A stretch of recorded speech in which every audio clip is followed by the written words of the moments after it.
Hi everyone, thank you so much for coming back to my channel. So I hope you enjoyed this video. I haven't seen it in a while. Now, I do have a lot of people who come and do work experience, or people who I have trained in the past, and they always have same kind of questions. I put a poll up on Instagram, and I also put one of those assumption things, those question mark things, to say, what do you want to know about my job? And I have collected about 16 questions, so I'm just gonna answer them maybe one after the other. But the main question I keep getting is how much the solicitors make. I was looking at the website Indeed. They are a website where employers go and post jobs for lawyers, and employees can go there, get jobs. They have taken estimates from 7,200 salaries that were submitted to them, and this was last updated 17th of May 2020, and these jobs were advertised in the past 36 months. So perhaps people had given them their salary ranges and all of that, and then they got an average. Thank you so much, you like. I hope you've gone past.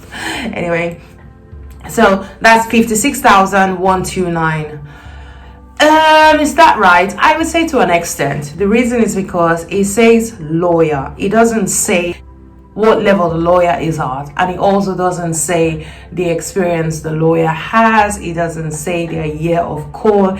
It doesn't say their year of being on the roll. So the way it works is, as solicitors, we are not called to the bar. That is for barristers. We go on the roll. So if I've been a solicitor for 5 years, obviously my salary would be more than a solicitor who has just started in the past year. If I've been a solicitor for 20 years, then obviously I would have more experience and I would be getting a lot more money. The way it works in practice is, if you came to me as a solicitor and you wanted me to open up a file for you or to advise you anything, I would be charging my hourly rate. I would just read what solicitors are allowed to charge. So in London, a grade A solicitor with over 8 years experience charges £409 as an hourly fee. London grade 2 is £317 per hour. London grade 3 is 229 to 267 per hour. National grade 1 is 217 per hour. National grade 2 is 201 per hour. National grade 3 is 203 per hour. Those are solicitors or legal executives, because legal executives get as much as solicitors. So a lot of people, rather than go to law school, you know, pay all the fees, then struggle after law school to get a training contract, a lot of people these days are becoming legal executives, and they kind of do same kind of things that solicitors do, because I do lecture legal executives, and it's practically same kind of thing that we do. I don't know that I've ever met a legal executive in court litigating, no. But the thing is that solicitors don't really go to court. I go to court because I love to litigate. I love to fight people's battles.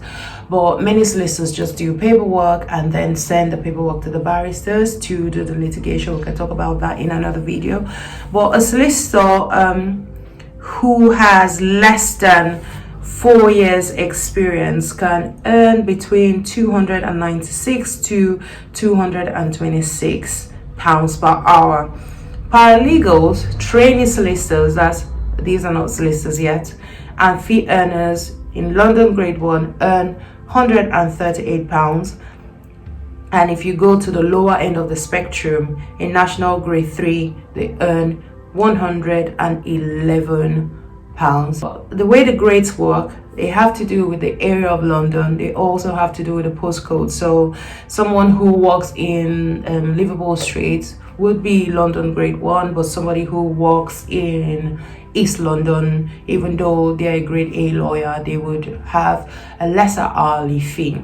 So the City of London is grade 1 and Central London is grade 2, even though people would think that Central London and the City of London are one and the same. They are not.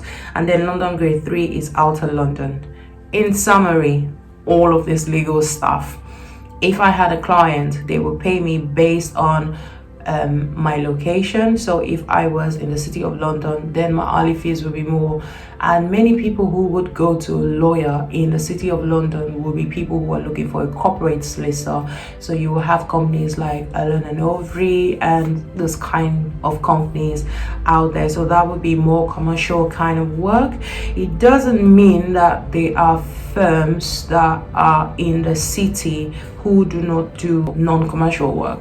There are firms who do other areas of law or not necessarily commercial work, or they do commercial work. They're not as big as Allen and Overy.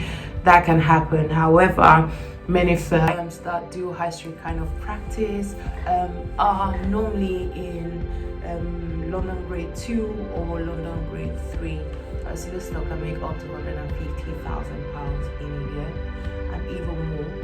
It just depends on what they want to do. My company is a limited liability company, so I would rather pay myself a reduced salary and then leave the rest of it as dividends.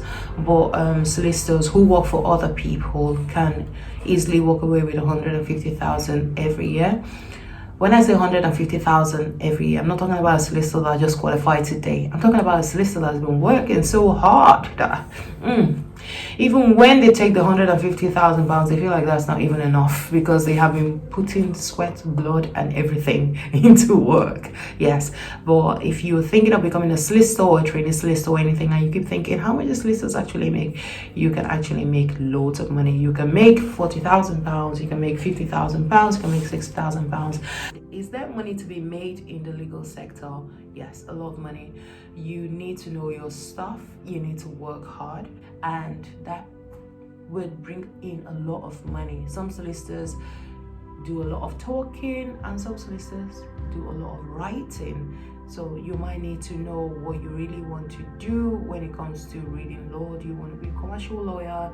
Do you want to be somebody that solves people's problems? Do you want to go to the court? Are you good with research and all of that? Don't let anyone ever say to you, you're not going to be a good solicitor because you have a stutter or you're not as eloquent, or all of that doesn't matter. Anyway, thank you so much for watching. Do not forget to like, do not forget to subscribe, leave a comment, and let's talk more. And let me know what questions you have. I'll be happy to answer them. And you're going to be getting another video soon. Just look out for the premieres because I'm going to be scheduling my videos so that even if I don't post them on a certain day, you see them and you know when you will watch them. Thank you and bye for now. It's Delphine.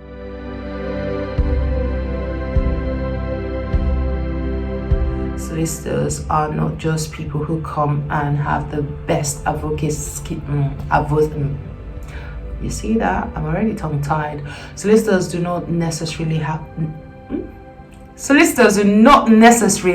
have to have the best advocacy skills. There are other skills